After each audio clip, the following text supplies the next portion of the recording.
में लिखा गया कि कोई भी रिलीजियस डिनोमिनेशन अपने मजहब पे भी चल सकता और अपने जो इमूवेबल मूवेबल प्रॉपर्टीज में उसको एडमिनिस्टर कर सकता। तो ये जो नरेंद्र मोदी की सरकार है वो वक्फ प्रॉपर्टीज को बचाने के लिए, वक्फ प्रॉपर्टीज को डेवलप करने के लिए, वक्फ प्रॉपर्टीज में एफिशिएंसी लाने के लिए ये बिल नहीं लाई है। ये बिल इसलिए लाया गया है ताकि हमेशा के लिए वक्फ बोर्ड को ख़त्म कर दिया जाए। इसकी मिसाल आपके सामने दे रहा हूं। 1995 एक्ट में वक्फ बाय यूज़र है, यानी कोई चीज़ के इस्तेमाल करने की वजह से वो प्रॉपर्टी वक्फ हो जाती है। सर नमाज हो रही है एक जगह पर, यतीम खाना है, कब्रस्तान है। अब बीजेपी इस बिल में वक्फ बाय यूज़र ख़त्म कर रही है। वैसे अगर आप हिंदू धर्म में देखेंगे, कई एंडोमेंट बोर्ड्स में देखेंगे, वहां पर बाय यूसेज वो प्लेस रिलीजियस हो जाती है। लॉ में है हिंदू धर्म के एंडोमेंट में। अब आप मेरे को बताइए, एक एग्जांपल दे रहा हूं। उत्तर प्रदेश में 1,21,000 रजिस्टर्ड वक्फ प्रॉपर्टीज है सुन्नी वक्फ बोर्ड में। उसमें से 1,12,000 तो वक्फ बाय यूजर है। जब वक्फ बाय यूजर खत्म हो जाएगा तो कौन सा लॉ अप्लाई होगा उसके ऊपर? एक ये हो गया, ये इनका ये वक्फ बोर्ड बचाने का मतलब नहीं, खींचने का मतलब है। दूसरा उसमें क्या है कि कोई 5 साल जो मुसलमान रहेगा, उसमें लिखा हुआ है प्रैक्टिसिंग मुसलमान रहेगा, वही वक्फ करेगा। अब प्रैक्टिसिंग मुसलमान का मतलब क्या है? क्या वो 5 वक्त की नमाज पढ़ने वाला होगा? क्या वो दाढ़ी होगी, सर पे टोपी होगी? क्या वो रातों में जाके मस्जिद में इबादत करेगा? क्या वो कुरान का हाफिज होगा? क्या उसकी वाइफ मुस्लिम होगी या नॉन मुस्लिम होगी? ये तुम कौन होते तय करने वाले? 5 साल प्रैक्टिसिंग मुस्लिम है ना, ये देख लो आप। अच्छा, कोई ऐसा लॉ हिंदू धर्म में नहीं है, कोई भी कभी भी दान दे सकता है।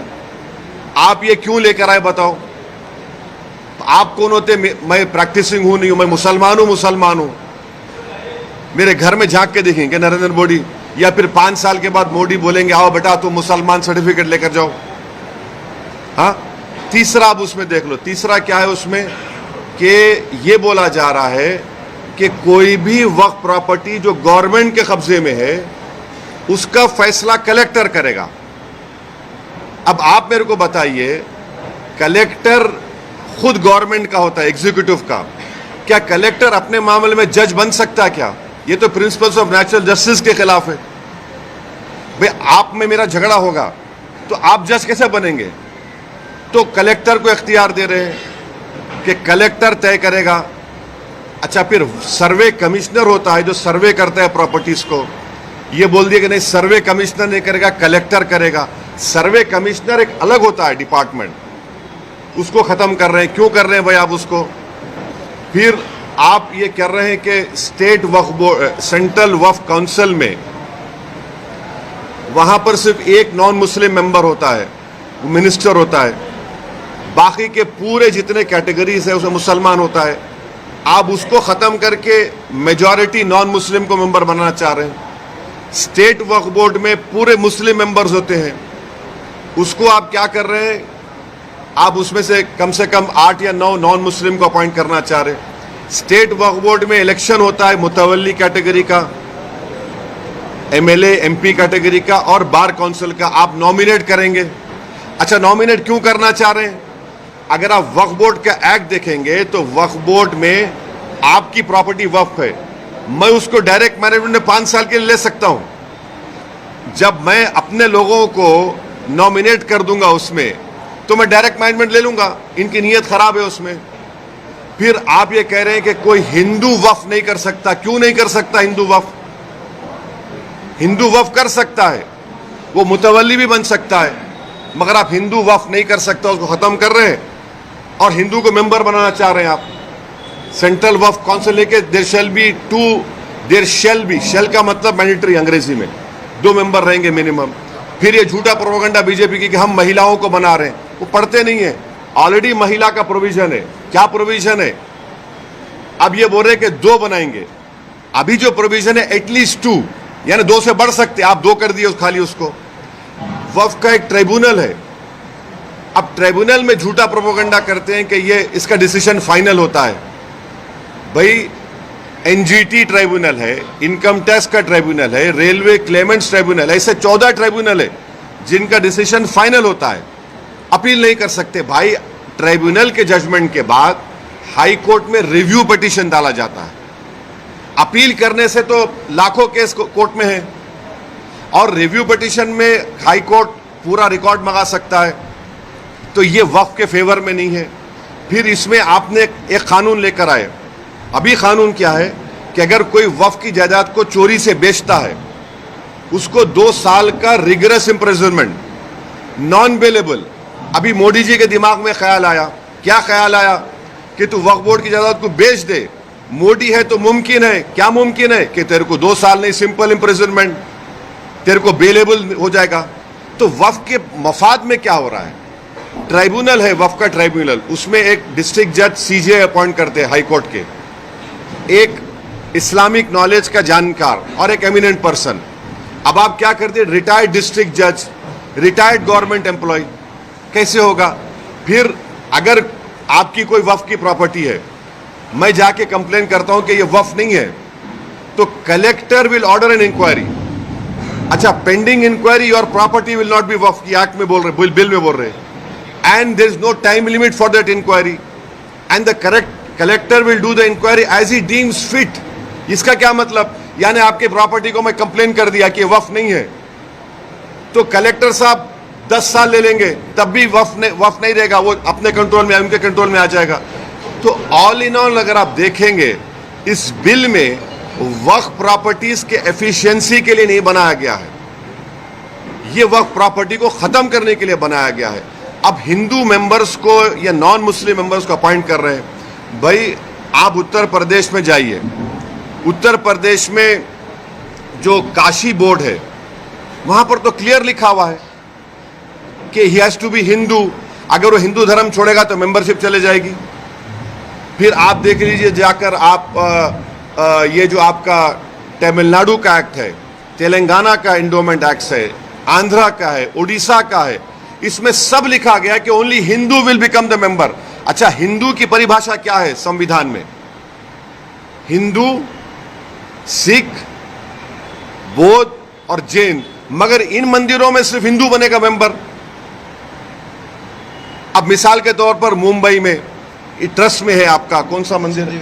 सिद्धि विनायक है। गुजरात में सोमनाथ की मंदिर, वो भी ट्रस्ट में आता। वहां पर आप किसको बनाते हैं मेंबर? आप एक बात समझिए, तिरुपति के प्रसाद में घी में एनिमल फैट आया तो एतराज हो रहा है, बिल्कुल सही है, नहीं होना चाहिए अगर हुआ तो, मगर आप हमारे धर्म के संस्थानों में आप कैसे नॉन मुस्लिम को बनाएंगे? प्रसाद में आप बोल रहे कि एनिमल फैट आ गया तो गलत है, बोल हम भी मानते गलत है, नहीं आना चाहिए, उनकी आस्था है, मगर यहां पर हमारी आस्था, हमारे धर्म में ये तो वक्फ बोर्ड तो मुस्लिम धर्म का हिस्सा है। तो इसलिए ये जो बिल मोदी लाए हैं, उनकी सरकार लाई है, वो वक्फ प्रॉपर्टीज को छीनना चाह रहे। अच्छा, अभी हाजी मलंग की दरगाह है, एकनाथ शिंदे का स्टेटमेंट है कोई दरगाह नहीं, हम नहीं मानते। अब ये कानून बनेगा तो कलेक्टर साहब के पास जाएंगे, कोई कलेक्टर बोलेगा नहीं नहीं ये दरगाह नहीं है, ये तो कुछ और है, या इंक्वायरी ऑर्डर कर देगा। ये कैसे होगा बताइए आप? अच्छा एक मिनट ठहरिए, इसमें एएसआई के प्रोटेक्टेड मॉन्यूमेंट्स भी है। एएसआई चाहता है कि पूरा निकाल दिया जाए वक्फ बोर्ड से। एएसआई का सेक्शन 16(1) पढ़िए आप, वो ये बोलता है कि the religious character of any protected monument can never be changed. तो ये इसीलिए हम कह रहे हैं कि ये वक्फ बिल जो नरेंद्र मोदी लाए हैं, वो वक्फ की प्रॉपर्टीज को बचाने के लिए नहीं, वक्फ के प्रॉपर्टीज को एफिशिएंट बनाने के लिए नहीं। अच्छा, जो वक्फ बोर्ड को मुतवल्ली 7% देते थे अपने इनकम का, उसको आप 5% कर दिए। ये कौन सा वक्फ के मफाद में काम कर रहे बताओ आप? तो इसीलिए ये सब एक मुसलमानों से उनकी मस्जिदों को छीनना चाहते हैं, दरगाहों को छीनना चाहते हैं, कब्रस्तानों को छीनना चाहते हैं, इसलिए इस बिल को लाए हैं लोग। एक के बाद एक के बाद मैं कह नहीं जा रहा हूँ, भाग नहीं रहा हूँ मैं। बोलिए आप।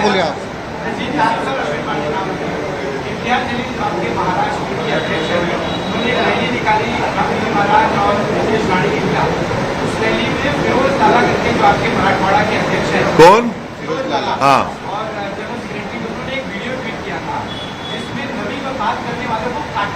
देखो मेरे भाई, सुनो एक हाँ बिल्कुल सही किया, बिल्कुल। नहीं, सुन तो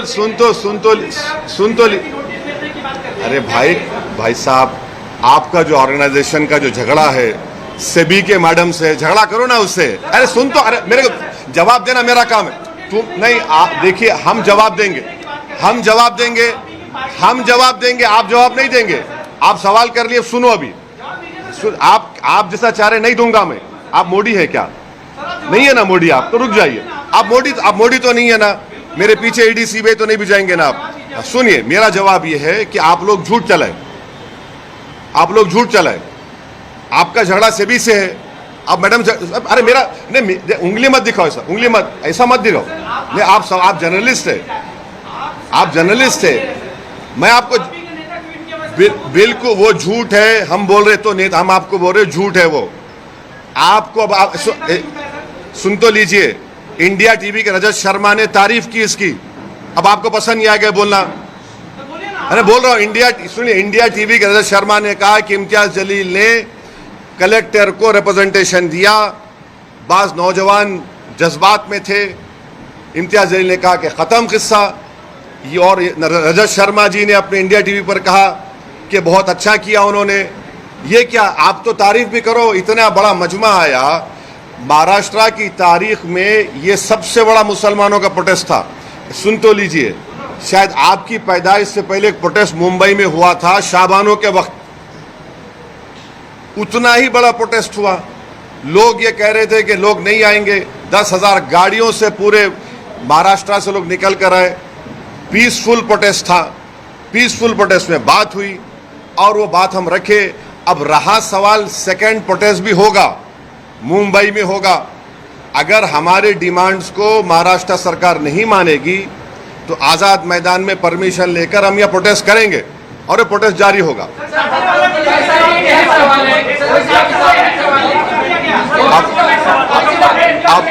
अब आप लोग डिसाइड कर लो, आप बैठ जाइए। आपको अपने क्या करें, उनको डिसाइड कर, आप कहीं भी बीच में रहे, आप ठहरो ना।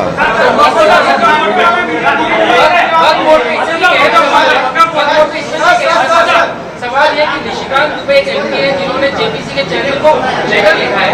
निशिकांत दुबे बीजेपी के सांसद ने एक लेटर लिखा है जेपीसी के चेयरमैन को, कहा है कि 125 करोड़ जो ईमेल आए हैं वक्फ बोर्ड को लेके, इसके ज्योग्राफिकल ओरिजिनलिटी पे जांच की जानी चाहिए। इसके पीछे विदेशी ताकत या जाकिर नाइक जैसे लोग शामिल हो सकते हैं कि 125 करोड़ जो जेपीसी को। सुनिए, मैंने इनिशियल रिमार्क्स में अपने कहा कि ये जेपीसी नहीं है, ये ज्वाइंट वर्किंग कमेटी ऑन वक्फ है।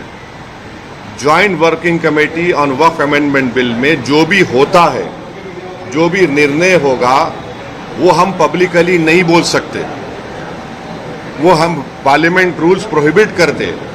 वो अंदर जो भी होगा वो चेयरमैन साहब और मेंबर्स डिसाइड करेंगे। वो लिखे हैं तो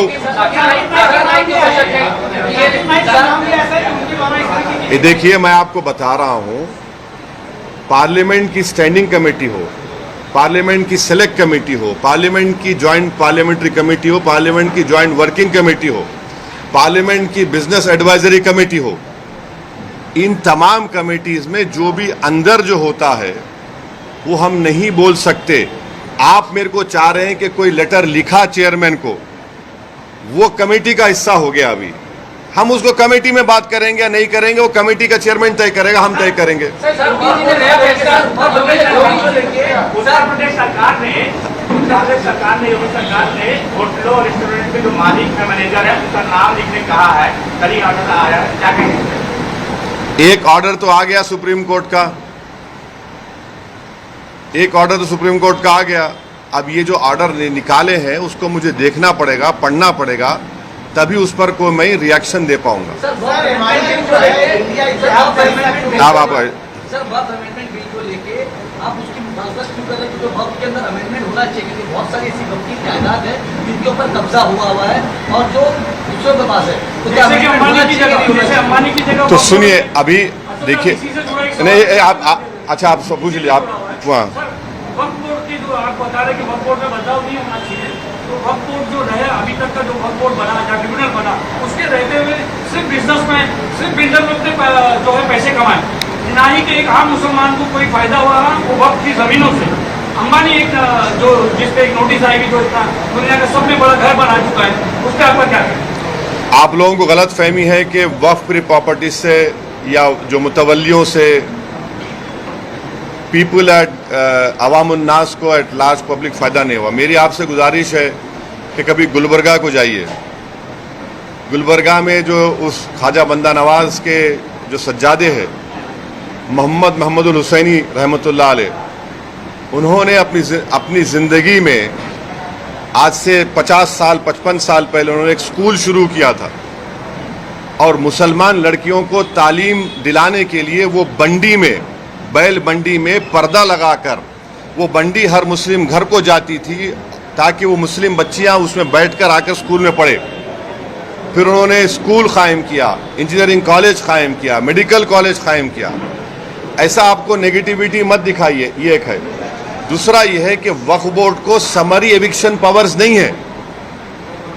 अगर मुझे किसी एनक्रोचर को निकालना है तो कलेक्टर को लिखना पड़ता मुझे। अगर मैं सुप्रीम कोर्ट में केस जीत भी जाता हूं तो मुझे ईपी फाइल करना पड़ता सिविल कोर्ट में। तो वक्फ बोर्ड को समरी एविक्शन पावर्स मिलने चाहिए जो हिंदू एंडोमेंट बोर्ड को दिए गए हैं, वो दीजिए और आप इन एनक्रोचर्स को निकालेंगे। अब जो एनक्रोचर्स है, लिमिटेशन एक्ट वक्फ प्रॉपर्टीज के ऊपर, limitation act Hindu endowment properties पर अप्लाई नहीं होता। अब इस बिल में नरेंद्र मोदी बोल रहे लिमिटेशन अप्लाई होगा, यानी जितने एनक्रोचर्स कब्जा करके बैठे हैं उनको अब मालिक बनाना चाह रहे। अब रहा सवाल तीसरा जो आप यहां पर बड़ी बिल्डिंग का हवाला दिए, वो जो है वो आगा खानी वक्फ की है। अब मोदी जी आगा खानियों के लिए वक्फ बना रहे, हम चैलेंज कर रहे मोदी जी को। आगा खानी जो वक्फ की प्रॉपर्टी थी जिसमें कुरान पढ़ाना, यतीम खाना था, वो उसको 21 करोड़ में किसने बेचा और क्यों बेचा? और क्या वहां पर वक्फ बोर्ड के ऑफिसर्स ने लिखकर नहीं दिया था कि this is a Waqf property? अभी भी मसला सुप्रीम कोर्ट में चल रहा है। तो ये अगर आप पावर्स देखिए, सेक्शन 40 का पावर छीन लेंगे, आप लिमिटेशन एक्ट अप्लाई करेंगे, वक्फ बाय यूजर निकाल देंगे, तो ये किसके लिए किया जा रहा है? फिर वक्फ बोर्ड के लिए तो नहीं किया जा रहा है ना, ये तो बड़े बड़े दौलतमंदों को फायदा पहुंचाने के लिए किया जा रहा है, बिल लाया जा रहा है। अखिलेश यादव वो नहीं पूछे अभी, ने बोले सर, आप जलील ने कहा था कि हम चाहते हैं कि महाविकास आघाड़ी के साथ गठबंधन हो ताकि वोटों का बंटवारा ना हो।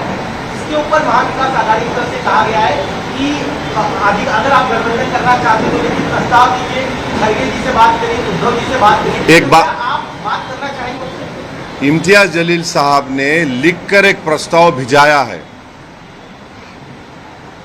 कांग्रेस के महाराष्ट्र के अध्यक्ष को और एनसीपी के अध्यक्ष को, उन्होंने लिखकर भिजाया है। मैं इतना ही कहूंगा, अब वो उनको डिसाइड करना है।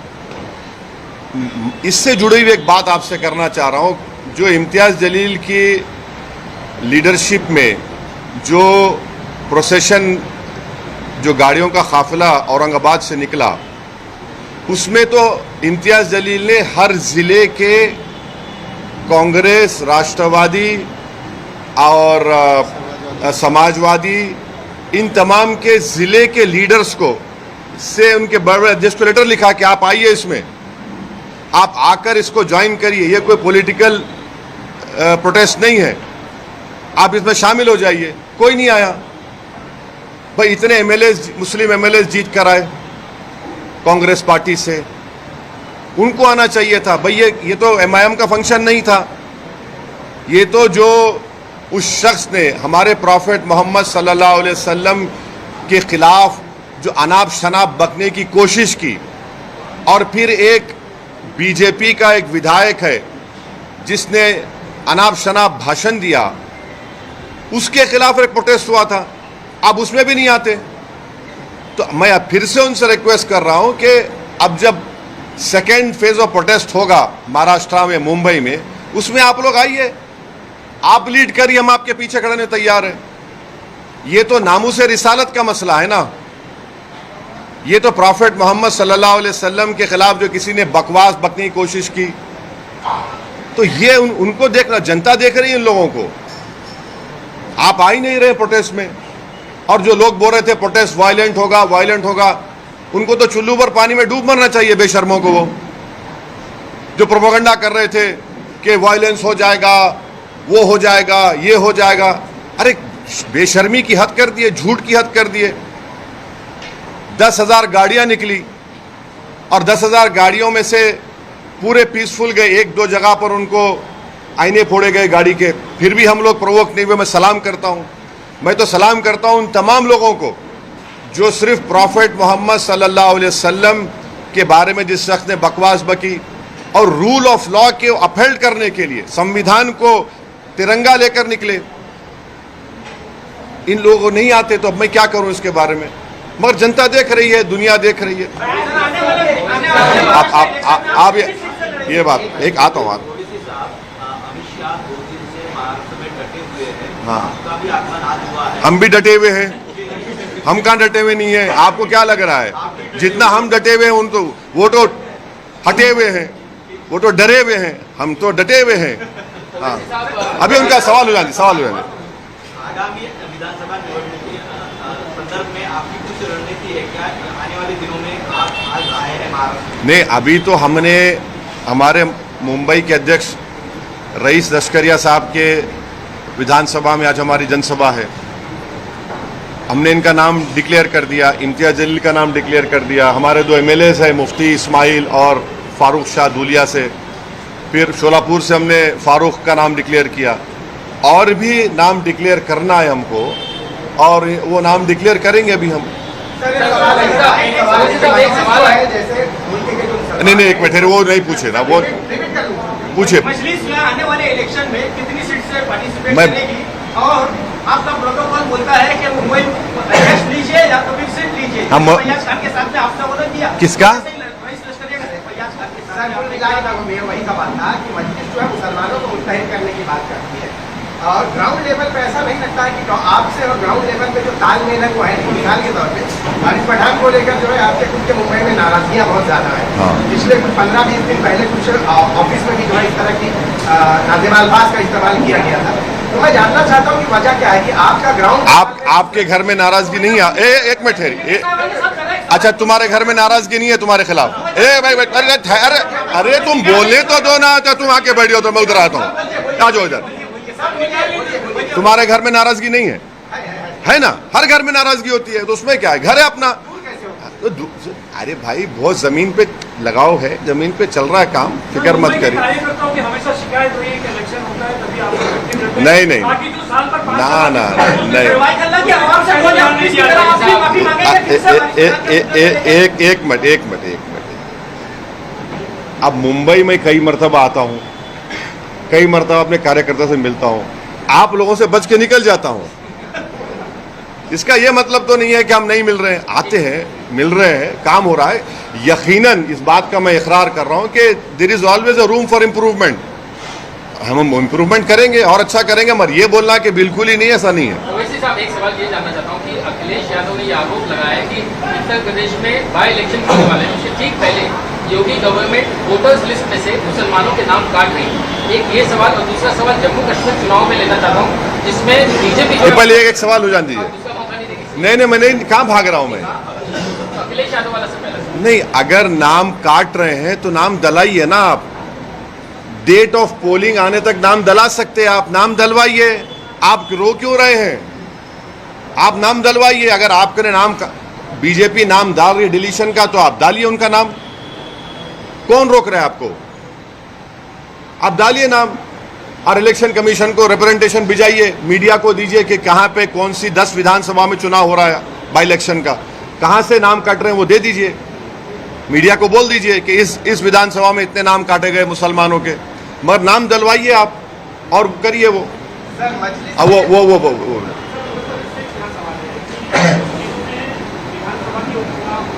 कहाँ पे? हाँ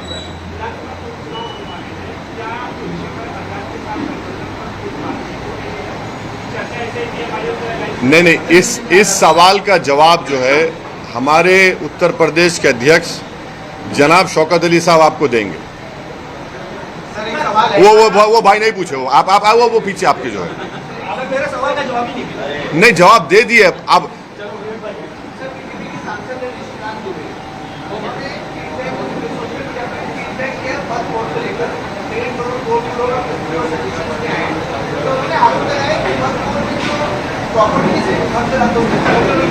उसमें ISI, चाइना, ये सब इन्वॉल्व है, जिसमें कॉम्पिटिशन वो क्या बोल रहे? ISI, चाइना, हाँ, और ये लोग क्या कर रहे हैं? अच्छा, किसके नाम पे कर रहे हैं वो लोग? किसके नाम पे कर रहे हैं? नहीं, किसके नाम पे तो करना नहीं, अरे मैं जवाब, किसके नाम पे तो करना पड़ेगा ना। क्या चाइना के नाम पे रजिस्ट्री होगी भारत में? नहीं, अरे वो बोल रहे हैं वो, अरे नहीं, वो बोल रहे हैं कि प्रॉपर्टीज अपने नाम पे कर रहे हैं, चाइना के नाम पे रजिस्ट्री तो नहीं होगी भारत में। हाँ, एक जगह पे हो गई, डेमचौक डेमसांग में 2000 स्क्वायर किलोमीटर पर चाइना कब्जा करके बैठा है, ऑल वेदर रोड्स बना चुका है।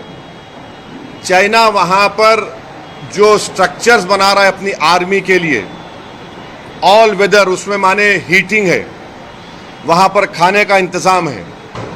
हम आज भी चैलेंज कर रहे नरेंद्र मोदी को, अगर हम झूठ बोल रहे तो नरेंद्र मोदी आपको, मीडिया के लोगों को लेकर जाइए डेमचौक डेमसांग में और सुनिए।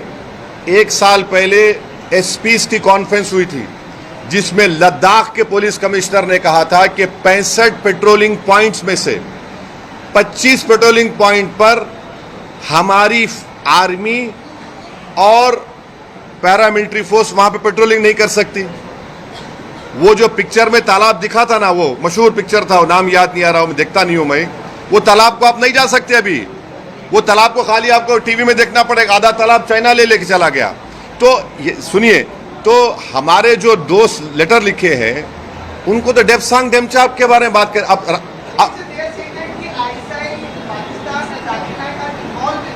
हाँ, तो उनका इन्वॉल्व है तो देते प्रूफ, दे बराबर। अगर कोई इन्वॉल्व, चाइना इन्वॉल्व है तो हम तो बोलेंगे पहले चाइना को डेमसांग डेमचौक से निकाल कर उखाड़ कर फेंको। अभी तक 18 राउंड की बातचीत हो चुकी है भारत सरकार की और चाइना की आर्मी के साथ, और चाइना टस से मस नहीं हो रहा है। और मोदी जी देश को झूठ बोले थे, क्या बोल, सुनिए, सुन तो लीजिए, क्या कहा था, ना घुसा है ना घुसेगा। 18 राउंड की बातचीत क्या बिरयानी खाने के लिए की जा रही है चाइना से? तो अरे भाई, आपके ने प्रूफ है तो देखिए ना, मेरे को क्या करना है चाइना ISI से? मैं ये कह रहा हूं चाइना तो कब्जा करके बैठा है और POK में पाकिस्तान कब्जा करके बैठा है, निकालिए उसको वहां से। आप तो बोल दिए हैं, निकालिए ना।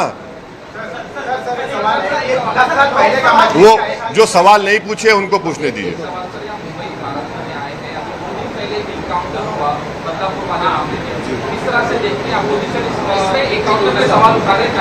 इसको एक ही छोटा जवाब, शहर में जगह जगह पर पोस्टर लगे हैं, देवेंद्र फडणवीस की तस्वीर लगी है और लिखा गया है बदलापुरा। बदलापुरा हो गया, इस तरह के पोस्टर भी लगे। तो इस पोस्टर से शुरू करते हैं। अब वो बोल रहे हैं, सुन तो लीजिए ना, बदला पूरा हो गया।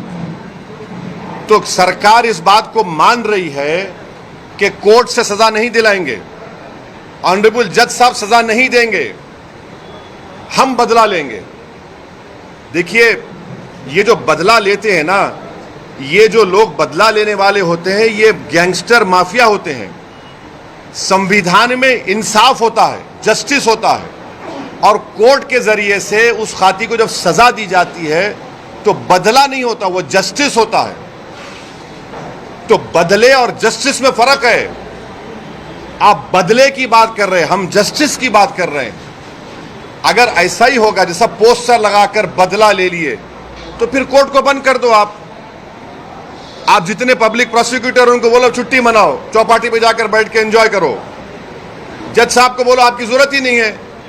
वो संविधान में जो राइट टू लाइफ एक फंडामेंटल राइट है, एक्यूज का भी है और आपका मेरा भी है। आप बदला लेकर नहीं मार सकते, आप जस्टिस करके उसकी आप कैपिटल पनिशमेंट दे सकते हो उनको, वो जस्टिस होगा। तो ये पोस्टर लगाने का मतलब ये है कि बीजेपी इस पर अपनी रोटी सेक रही है और उसको बदला कह रही है। हम जस्टिस का मुतालबा कर रहे हैं। सर, आपने जस्टिस की बात कही जो अंतिम में अक्षय शिंदे उनके बाबा हाईकोर्ट में गए, कहा कि जो इनकाउंटर हुआ है गलत हुआ है। भाई ख्वाजा यूनुस याद है आपको? ख्वाजा यूनुस किसी को याद है? घाटकोपर में ख्वाजा यूनुस का क्या हुआ? अभी तक सब गूंगे बन के बैठे हैं। आज भी ख्वाजा यूनुस का परिवार पूछ रहा है कि भाई जिंदा है तो बताओ, मर गया तो कम से कम खबर बताओ। ख्वाजा यूनुस का क्या हुआ बताइए आप। हमने इसी मुंबई में पाकिस्तान से टेररिस्ट आए थे, वो जालिम आतंकवादी, वीटी स्टेशन पर खून की होली खेली गई, बड़े बड़े 5 स्टार होटल में मारा गया। हमने कसब को पकड़ा था और उस कसब को पकड़ने में मुंबई पुलिस के एक बड़ा कांस्टेबल ने अपनी जान की अजीम कुर्बानी दी। हेमंत करकरे की मौत हुई और 2 IPS की मौत हुई। हमारे सिस्टम ने उस जालिम को गोली नहीं मारी, कसब को जेल में रखा, केस चलाया, कोर्ट ने उसको फांसी की सजा दी और जब वो मर गया तो मुंबई के मुसलमानों ने कहा कि हमारे कब्रिस्तान में मत दफनाओ उसको, वो नापाक है, उसको ले जाकर जेल में दफनाया गया। ये जस्टिस है। बदला और जस्टिस में फर्क ये है। वैसे साहब, हाल ही में जब भिवंडी में दंगे हुए तो वहाँ पर कुछ लोगों ने ये आरोप लगाया कि मस्जिद के सामने जय श्री राम के नारे लगाए गए, इससे जो पब्लिक भड़क गई और हालात बिगड़ गए। तो क्या ये जय श्री राम के नारे लगाना गलत है? और दूसरा ये कि जो गणपति की मूर्ति पे जो लोग पत्थर फेंकते हैं, क्या वो सच्चा मुसलमान हो सकता है? देखिए, कोई भी सच्चा या पक्का या झूठा ये आप और मैं तय करने वाले नहीं हैं, समझे ना। जो सबसे पहले अच्छा इंसान होना पड़ेगा, तभी वो अच्छा मुसलमान, अच्छा हिंदू होगा। अगर आप अच्छे इंसान नहीं हैं तो आप में ना अच्छे और बुरे की तमीज पैदा होगी। और अगर आप जब रिलीजियस प्रोसेशन निकाल रहे हैं तो आपका रिलीजियस प्रोसेशन आपको इस बात की इजाजत नहीं देता कि आप किसी के भी रिलीजियस प्लेस के ऊपर कुछ गड़बड़ करें। और अगर कोई गड़बड़ करता है तो कानून को अपना काम करना चाहिए। ये हमारा मानना है। रूल ऑफ लॉ प्रिवेल होना चाहिए। कोई देखिए, एक बात सुनिए 6 दिसंबर को कौन से पत्थर फेंके गए थे? सुनिए, आपको सुनना पड़ेगा। नहीं, आपको सुनना पड़ेगा। 6 दिसंबर को कौन सा पत्थर फेंका गया था? नहीं, 6 दिसंबर को बाबरी मस्जिद को पत्थर फेंका गया था। नहीं, 6 दिसंबर को पत्थर फेंका गया था। 6 दिसंबर को पत्थर फेंका गया, जिसने मस्जिद तोड़ दी आपने। छोड़ दीजिए। नहीं, आप मेरे मुंह में अल्फाज डाल के अपनी सुन तो लीजिए। आप अपनी TRP रेटिंग देखना। एक मिनट ठहरो। आप 6 दिसंबर को खंडन करेंगे? करिए, वेरी गुड, बहुत अच्छा है। मैं भी सुनिए, मैं आप जवाब दे रहा हूँ भाई। देखिए, सुन तो लीजिए। आप ऐसा करेंगे, अगर आप मन बना के आए हैं कि मेरी TRP बढ़ जाएगी ZTV की और ET की, तो नहीं होगा। सुनिए, आप सुनना पड़ेगा, या नहीं सुनेंगे तो मैं खामोश बैठ जाता हूं। आप इतना देखिए, मेरे को अंदाजा है कि मोदी जी के बारे में इतना बोला हूं, आपको तकलीफ हो रही है अंदर से, मगर मैं ये कह रहा हूं कि कानून का उल्लंघन नहीं होना चाहिए, किसी की तरफ से हो। और कानून का उल्लंघन होता है तो पुलिस एक्शन लेगी। आजकल तो CCTV आ गया ना, CCTV में सब निकलता है। वो तो BNS में वो उसको एक्सेप्ट भी हो रहा है। अगर कोई भी कानून का उल्लंघन करता है तो कानून अपना काम करेगा। मगर कानून जब काम करेगा तो सबके लिए काम करना पड़ेगा। ऐसा नहीं होगा कि कोई मेरे प्रॉफिट मोहम्मद सल्लल्लाहु अलैहि वसल्लम के बारे में बोलेगा और उसको हाथ भी नहीं लगाएंगे। ऐसा तो नहीं होगा कि खड़े होकर बोले कि मस्जिद में घुस के मारूंगा क्योंकि वो सत्ता में जो पार्टी बैठी है उसका राज दुलारा है, उसको हाथ नहीं लगाएंगे। तो सेलेक्टिव इंप्लीमेंटेशन ऑफ कानून का नहीं होना चाहिए। कानून मजहब देखकर इस्तेमाल नहीं होना चाहिए, ये हमारा बोलना है। आप बोलिए। 10 साल पहले का जो बयान था आपके छोटे भाई साहब का, बस 2 मिनट का। अब वो उसमें मत जाइए, वो कोर्ट से भरी हो गया, वो खत्म हो गया। बात नहीं कर रहा हूं मैं। अरे यार। ये कहा गया है कि मस्जिद में जो कमाने के लिए आएगा उसको धक्के मार के भगा दिया। हाँ? मस्जिद में जो भी लीडर कमाने की गरज से मस्जिद में शामिल होगा, मस्जिद पार्टी में, उसको धक्के मार के भगा दिया जाएगा। पिछले 10-15 साल का डेटा देखा जाएगा तो मस्जिद के लीडरान की जो है, अरे भाई, एफिडेविट में उनकी मिल्कियत में काफी इजाफा हुआ है। आपके वारिस पठान साहब भी बैठे हैं, उनकी मिल्कियत में इजाफा हुआ है। अच्छी बात। अगर आप बयान में कहा है- नहीं सुनिए, मिल्कियत में इजाफा हुआ है, आपकी क्यों जल रही? हुआ है तो हुआ है। बीजेपी के नेताओं में इजाफा हुआ है, बहुत सौ का इजाफा हुआ है। भाई आज जो प्रॉपर्टी 5 साल पहले थी उसकी वैल्यू बढ़ेगी ना, गवर्नमेंट वैल्यू बढ़ाती है तो प्रॉपर्टी वैल्यू बढ़ेगी। 3 से 30 हो गई। हाँ है नहीं है नहीं। अच्छा, आपको शेयर नहीं मिला क्या? बोलिए, बताएंगे आप। चलिए आगामी वाले मसले में आपका क्या कहना है? आगामी के मसले अभी धारावी में बोलना चाहते सर। बड़े मुस्लिम संगठन है, उनका कहना है कि लोकसभा चुनाव में एक तरफा मतदान किया गया, आघाड़ी पक्ष में, लेकिन विधानसभा में प्रतिनिधित्व मुसलमानों का नहीं होता है। इसीलिए कम से कम 42 सीटें जो है जहाँ पर मुस्लिम बहुल इलाके हैं वहाँ पर मुसलमानों को उम्मीदवारी दी जाए ताकि सदन में जाकर वो मुसलमानों के मुद्दे को उठा सके।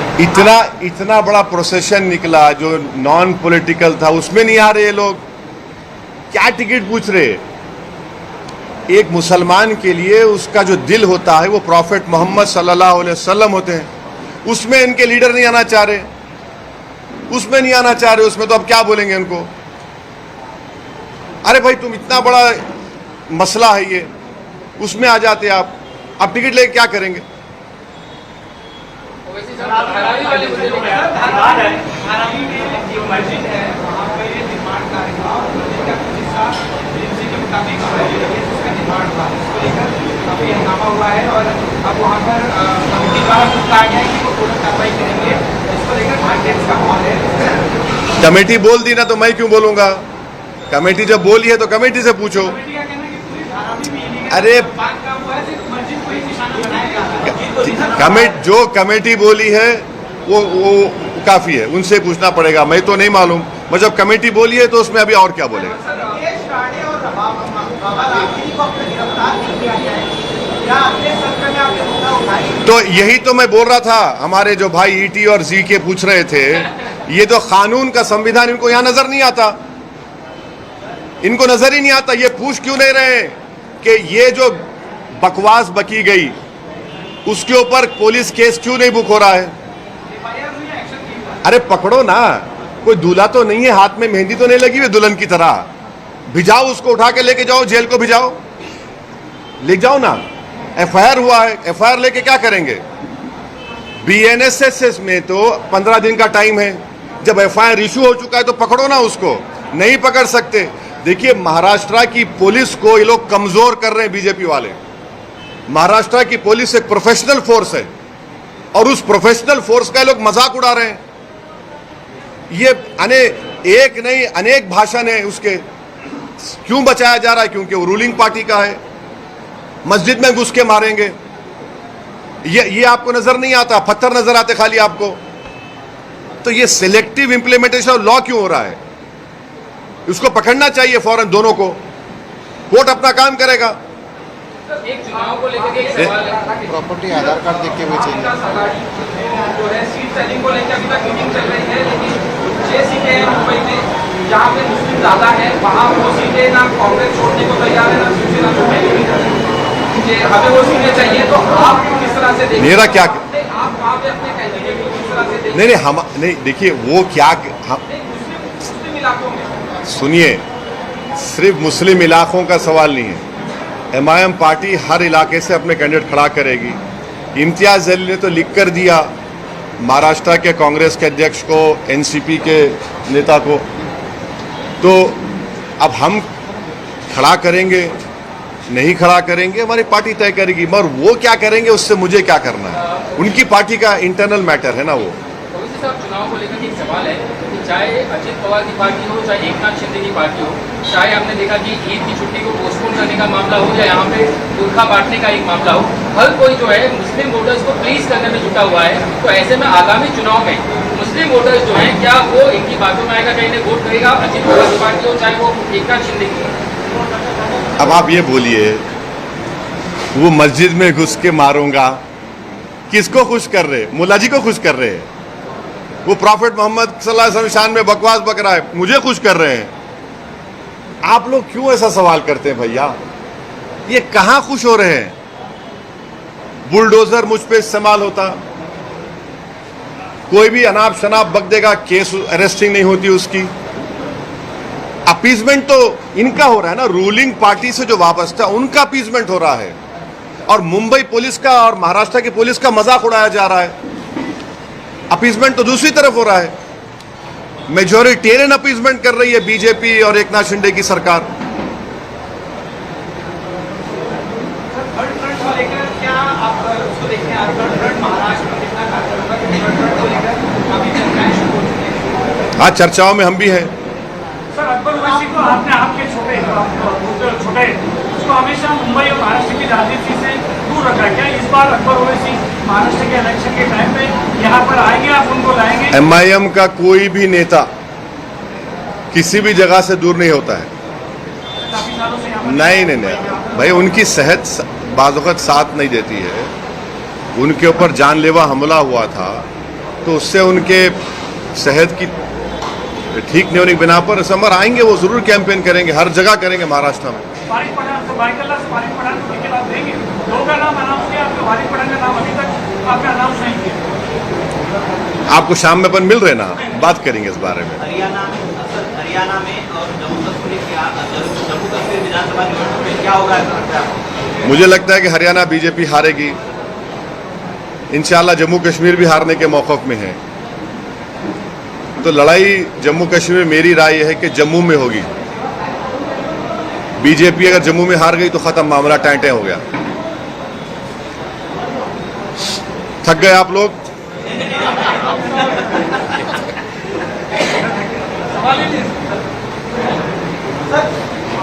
सोच सोच के क्यों बोल रहे प्यारे?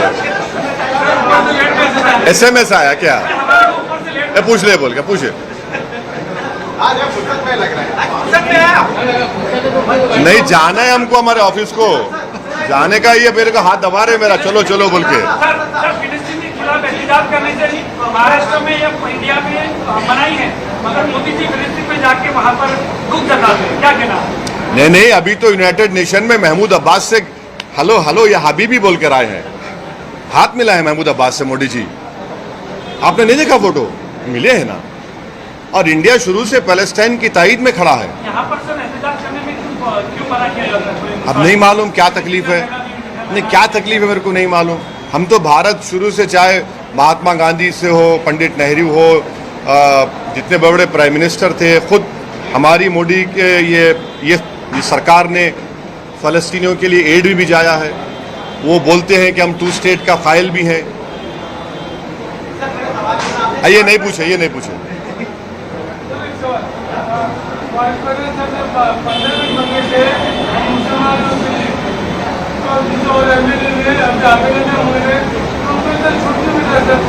क्या हुआ? 15 मिनट बोला, दूसरा मैंने 24 घंटा बोला, उसको छूट मिला। हाँ, आपकी बात सही है, आपकी बात सही है। छूट इसलिए मिल रही है कि सरकार उनको बचा रही है। हाँ, छूट बहुत देते। एक बात सुनिए ना, एक बात सुनिए ना, गली न्यूज के मालिक तुम है ना? तुम्हारा एम्प्लॉय को तुम छूट देते या खींचते रहते गले में डाल के उसको? है? ये मेरा पार्टी का एम्प्लॉय नहीं है, तनख्वाह पे काम नहीं कर रहा है कोई भी। ये लोग रईस लश्करी है, ये लोग मेरे साथी है, तो छूट देने का सवाल नहीं है। अरे भाई देखिए, कोई पॉलिटिकल पार्टी में पार्टी के उसूल पे काम होता है। सर, रईस लश्करिया को लाने के लिए इम्तियाज जलील साहब का बयान था कि इनको जो फयाज अहमद जो पुराने मुंबई अध्यक्ष थे उनको इलेक्शन लड़ना है, इसलिए मुंबई अध्यक्ष बनाएंगे, मुंबई अध्यक्ष के हाथ में बहुत काम होता है। मगर आपने मुहिम तक पे जो है रईस लश्करिया को मुंबई अध्यक्ष भी बनाया और वहाँ पर उनको टिकट देने का भी समय पर ऐलान कर दिया। तो कहीं ना कहीं लोगों को ऐसा लगता है कि फयाज अहमद के साथ आपने नाइंसाफी। पार्टी का प्रेसिडेंट मैं हूँ, इम्तियाज जलील नहीं है। मेरा डिसीजन है, मैं डिसीजन पार्टी लिया है। तो इम्तियाज जलील ने गलत बोले तो नहीं, इम्तियाज जलील बोले हैं, मगर मामला मेरे पे खत्म होता है ना। मैं बोला मैं रईस लश्करिया को बनाऊंगा, इम्तियाज जलील का इख्तियार है। जैसा इम्तियाज जलील प्रोटेस्ट किए, इम्तियाज जलील के प्रोटेस्ट में मेरे को बुलाया, मैं नहीं आऊँगा, तुम आप महाराष्ट्र के प्रेसिडेंट है, आप लीड करो। और इम्तियाज जलील ने एक पीसफुल प्रोटेस्ट लीड करके महाराष्ट्र के मुसलमानों को, महाराष्ट्र की जनता को ये पैगाम दिया है कि मुसलमानों का प्रोटेस्ट पीसफुल हो सकता है और जो महाराष्ट्र के सेकुलर लोगों में जो तकलीफ थी कि इतना गलत बयान आने के बाद कोई प्रोटेस्ट नहीं हो रहा है, वो प्रोटेस्ट हुआ। और आज इम्तियाज जलील बता दिया है कि जितने बड़े बड़े दूसरे समाज के नेता हैं, ओबीसी समाज के हो, मराठा समाज के हो, अब कोई ये ना समझे कि खाली वही जनता को ला सकते। आज इम्तियाज जलील ये बता दिया कि इम्तियाज जलील भी चाहेगा तो मुंबई में लाखों लोगों को जमा कर सकता है। ये एक बहुत बड़ा पॉजिटिव मैसेज गया है। लड्डू में मिलावट हुई है। अभी आप भी मीडिया है। अच्छा सर, एक आखिरी सवाल है। सर, लड्डू में मिलावट हुई है, कई चीजें कही जा रही है, आप क्या कहते हैं उस पर कार्रवाई होनी चाहिए? किस तरीके से पूरा मामला सामने आया है? देखिए भाई, देखिए, किसी भी धर्म में अगर कोई चीज मना है तो वो चीज मना है। अब उसमें डाला गया नहीं डाला गया वो तो इन्वेस्टिगेशन का मुद्दा है, मगर वो देखना चाहिए, वो देखेंगे। हमारा बोलना ये है कि जब प्रसाद में वो एनिमल फैट प्रोहिबिटेड है, भाई मेरी वक्फ बोर्ड में आप क्यों पीछे पड़े? मेरे वक्फ बोर्ड में क्यों पीछे पड़े आप? ये तो मेरे भी धर्म का मामला है ना। आप हमारे हिंदू धर्म का प्रसाद है, हम उसका रिस्पेक्ट करते हैं। हम ये बोल रहे हैं कि जो प्रसाद के बारे में सब बात कर रहे हैं, भाई आप वक्फ बोर्ड में देखो क्या करना चाह रही है सरकार। आप पूरा स्टेट वक्फ बोर्ड में नॉन मुस्लिम को लाना चाह रहे हैं। मैं आपसे रिक्वेस्ट करूंगा, आर्टिकल 26 को पढ़िए आप। उसमें रिलीजियस डिनोमिनेशन को अपने मजहबी संस्थाओं का एडमिनिस्टर करने का राइट है मेरे को। आप मुझसे छीन रहे हैं, क्यों छीनना चाह रहे हैं आप? मेरी शिकायत मेरा यही है कि आप ये क्यों करना चाह रहे हैं? एक तरफ सर वक्फ बोर्ड की बात होगी, दूसरी तरफ कई सारे जो हिंदू साधु संत लोग कह रहे हैं उसी तर्ज पे देश में हिंदू संरक्षक बोर्ड बनना चाहिए, जिसमें तमाम हिंदू सनातन के जितने जो धर्म हुए वो उसमें बोर्ड होने चाहिए। तो एक तरफ हम वक्फ बोर्ड की बात करें, दूसरी तरफ अब ये मांग क्यों रही है कि हिंदू संरक्षक बोर्ड बनाए? भाई वो बोल रहे हैं तो सरकार को सुनना चाहिए, सरकार को बात करनी चाहिए। वो क्या बोल रहे, वो क्या चाह रहे हैं मेरे को तो नहीं मालूम, मगर जितने हिंदू एंडोमेंट बोर्ड्स हैं उसमें चाहे वो आपके कितने 12 ज्योतिर्लिंग है या 18 ज्योतिर्लिंग, 12 है जो झारखंड में है। आप जाकर लॉ पढ़ लीजिए, उसमें भी लिखा हुआ है कि only a Hindu we can become a member. अगर कोई मुसलमान आता है उस कैटेगरी में तो गवर्नमेंट को राइट है किसी हिंदू को बना दे उस जगह पर, वो तो है। एंडोमेंट बोर्ड्स को तो लिमिटेशन एक्ट भी अप्लाई नहीं होता। एंडोमेंट बोर्ड में सेक्शन 40 भी है। एंडोमेंट बोर्ड में बाय यूसेज है जो सरकार वक्फ बाय यूजर निकाल रही है इस बिल में। हिंदू एंडोमेंट बोर्ड का ट्राइब्यूनल फाइनल होता है, आप वक्फ ट्राइब्यूनल को खत्म कर रहे हैं। भाई जो हिंदू एंडोमेंट बोर्ड में है वो मुस्लिम वक्फ बोर्ड में क्यों निकाल रहे फिर आप? ये दुश्मनी है बीजेपी नरेंद्र मोदी की। जो हिंदू एंडोमेंट बोर्ड में है आप यहां पर नहीं दे रहे हैं, तो यही हमारा मुद्दा है।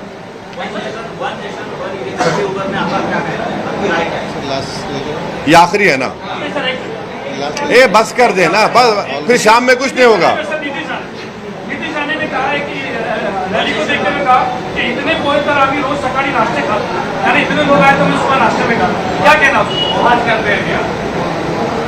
अब नहीं मालूम वो इंसान को खाता है क्या? ये कब से होगा खाने वाला? ये इंसान को खाता है वो, यही कहा उसने। क्या कहा, उसका तर्जुमा क्या है, ट्रांसलेशन क्या है? इन्होंने इतना लिखा इतने पोहे, पूरा पोहे आटे रैली में के आखिरी लिखा है पोहा। और कहा इतने पोहे तो मैं नाश्ते में खाता हूँ। अच्छा जो आदमी का मवासा है वो चावल के उसमें किया है। अच्छा अच्छा अच्छा, ओह। पोहे पोहे अब मौज बना लो प्यारे, तुम्हारी सरकार है, 1 महीना 2 महीने की बात है, मौज बना लो। तुम्हारे को जैसा है ना, ये एकनाथ शिंदे है, फडणवीस है, तो वो एक कहावत क्या है, एक कहावत, मशहूर कहावत है कि अब सरकार उनकी है तो वो बचा रही है उनको, मगर संविधान की बेइज्जती की जा रही है, महाराष्ट्र पुलिस की बेइज्जती की जा रही है, जो बकवास पे बकवास बोला जा रहा है। और अब बीएनएस कानून में प्रोविजन है 302, पढ़ो आप, जिसमें हर्टिंग रिलीजियस सेंटिमेंट है।